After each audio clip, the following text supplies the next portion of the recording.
ज्या परभणीमध्ये जो उपस्थित आहे, हा ऑफिसर तिथेच कसा आला आणि त्यांनी अशा पद्धतीने लाठीचार्ज केल्यानंतर पोलिसांनी सूर्यवंशीने ह्याला आतमध्ये केल्यानंतर त्या पोलीस कोठडीमध्ये त्याला मारण्यात आलं. त्याला मारण्यात कसं आलं, त्यावेळी त्याची मेडिकल केली पाहिजे पकडल्यानंतर, असं न करता आणि त्यांच्या घरच्या लोकांना सांगितलं की ज्या पद्धतीने तुमचा मुलगा त्याला काहीतरी आजार होता. आमचं म्हणणं असं आहे की त्याला आजार होता, एक तरुण मुलगा, एक चांगला 35 वर्षाचा मुलगा होता, सूर्यवंशी, सोमनाथ सूर्यवंशी, आणि त्याला मारण्यात आले आणि त्याची न्यायालयीन चौकशी झाली पाहिजे. त्या ज्या ऑफिसरने त्यांना मारलेलं आहे की त्यांच्यावर कारवाई झाली पाहिजे.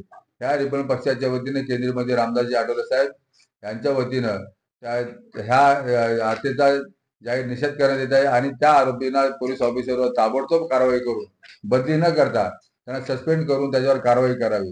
कारण आता जी अशी परिस्थिती आहे की परभणीवरून लॉंग मार्च निघालेला आहे आणि तो लॉंग मार्च मुंबईमध्ये मला वाटतं 25 दिवसांनी, तो 25-28 दिवसांनी येणार आहे आणि भीम जनता, आंबेडकरी जनता म्हणजे एकदम पेशामध्ये आहे की आम्हाला न्याय भेटत नाही आणि न्याय भेटत नाही यासाठी आजची जी मीटिंग आहे, त्या मीटिंगमध्ये केंद्रीय मंत्री रामदासजी आठवले साहेबांनी आज पत्रकार परिषद याला सांगत होती.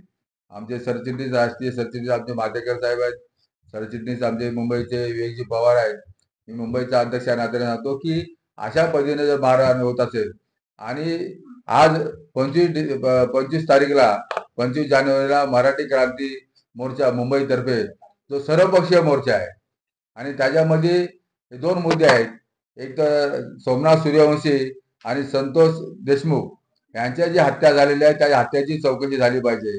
ज्याच्यामध्ये आरोपी पकडलेले आहेत आणि आणि त्या पद्धतीने मराठी क्रांती मोर्चा आणि रिपब्लिकन पार्टी ऑफ इंडिया आणि सर्व राजकीय पक्ष यांच्या वतीने, सर्व सामाजिक संघटनेच्या वतीनं तोही एक 25 जानेवारीला मोर्चा आहे आणि तो मोर्चा मला वाटतं या ठिकाणी निघणाऱ्या आपल्या मेट्रो टॉकीज ते आझाद मैदान अशा पद्धतीने मोर्चा निघणार. त्यावेळी मराठी क्रांती मोर्चाचे कार्यकर्ते सुर्वे साहेब आहेत, भोसले साहेब आहेत आणि सोनवले हे मराठी क्रांतीचे प्रमुख हे आठवले साहेबांना भेटल्यानंतर आम्ही हे ठरवलं की त्या मोर्चामध्ये रिपब्लिकन पक्षाचे केंद्रीय मंत्री रामदासजी आठवले साहेब यांनी आदेश दिलेला आहे.